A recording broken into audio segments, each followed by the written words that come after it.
গ্রীষ্ম কিংবা বর্ষা ছাতার ব্যবহার প্রায় আমরা সব সময়ই করে থাকি, কিন্তু এই ছাতার যে বিশেষ তাৎপর্য রয়েছে তা হয়তো অনেকেরই অজানা। শনিবার 10ই ফেব্রুয়ারি রায়গঞ্জে উৎকর্ষ বাংলার সহযোগিতায় একটি প্রতিষ্ঠানের পক্ষ থেকে এদিন এই দিনটিকে পালন করা হয়। এই প্রতিষ্ঠানটি মূলত মহিলাদের সেলাইয়ের প্রশিক্ষণ দান করে থাকে। ছাতার উপর নিত্য নতুন সুতোর কাজ করে এদিন তারা তুলে ধরেন।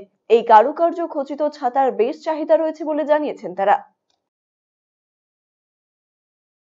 আমাদের এখানে আজকে উদযাপন হচ্ছে যে জাতীয় ছাতা দিবস, যেটা সমগ্র দেশে নানানভাবে পালিত হয়, কিন্তু আমাদের এটা জানা ছিল না।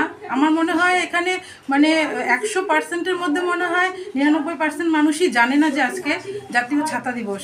কারণ হচ্ছে এগুলো নিয়ে মানুষ ভাবেই না। এখন চলছে আমাদের হচ্ছে সেই ভালোবাসার সপ্তাহ, কিন্তু তার মধ্যেও আমরা এখানে এই জাতীয় ছাতা দিবস পালন করছি।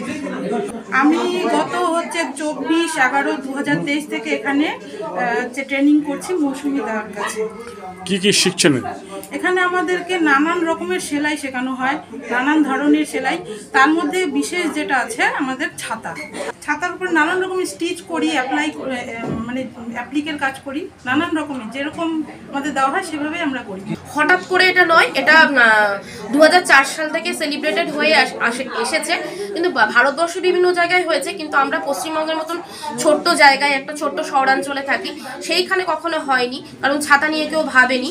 আমি এর আগে বহু প্রোগ্রামে অ্যাটেন্ড করার ফলে আমি বুঝতে পেরেছি যে ছাতাটার বেশ চাহিদা রয়েছে, তো সেজন্য আমি ছাতাটার প্রতি বেশি ফোকাসড।